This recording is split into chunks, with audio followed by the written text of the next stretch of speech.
documents tni@mail.house.gov. Now, for my opening statement, I will tell you that today we will discuss the President's fiscal year 2022 budget request and other policy goals and objectives of the Biden administration. Let me begin by commending the Biden administration for restoring critical funding and respect to the agencies under the jurisdiction of the subcommittee and recognizing the essential role that they play in addressing the critical water resources and human health needs of our communities.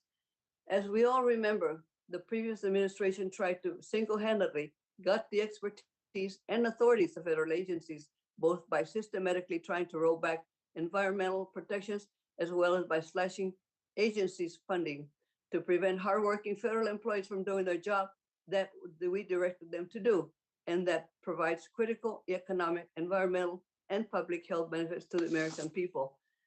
This year, it is refreshing to see that the president's budget request restores the funding levels that are necessary to accomplish the important work of all agencies under the subcommittee's jurisdiction, not just Band-Aid solutions.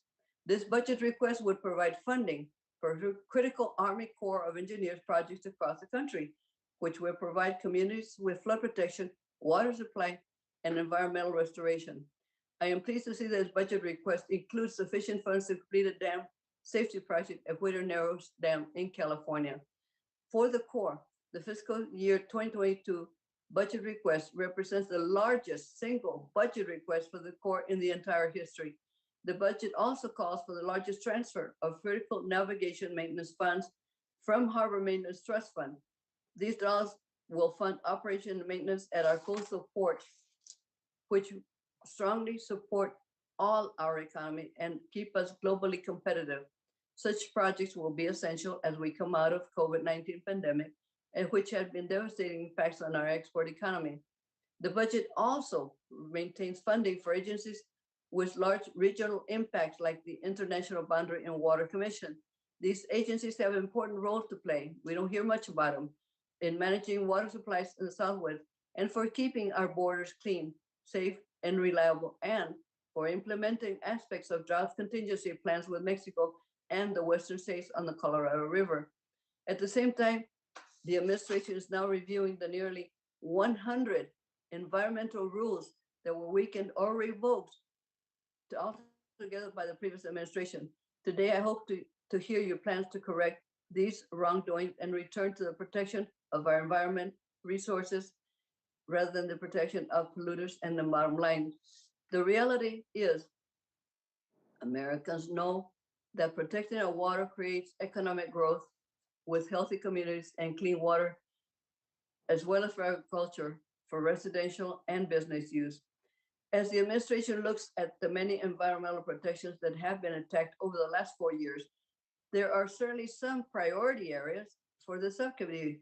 Overall, we need to ensure the protection of our waterways and the availability of clean water for every community. For example, I was heartened to hear that the Biden administration proposes to replace the dirty water rule, which was the single largest rollback in clean water protections in the history of the Clean Water Act. However, I do remain concerned that every day the dirty water rule remains in place, additional waters, including seasonal rivers and streams in the West and the wetlands across the country, are being polluted, degraded, or destroyed. We will also need to address rules which fail to protect children from toxic chemicals, such as the coal ash storage rule and the steam electric effluent guidelines rule. These weakened rules will have a devastating impact on families near facilities that produce such toxic pollution in communities of color, even beyond them. We also need to address rules which fail to give communities a voice or choice in highly impactful projects, whether the project is pipelines that may cut through the entire communities or open pit mines that threaten their natural resources or the way of life. We cannot leave minority, rural, or tribal voices out of the conversation. Today, I look forward to hearing from our witnesses on your budget priorities and learning how you're planning to restore your offices to their sworn duties and missions that were so neglected over the last 4 years. At this time, I'm pleased to yield to my colleague, the ranking member of subcommittee, Mr. Russell, for any thoughts you may have. Well, thank you, Madam Chair. I appreciate you holding this hearing, and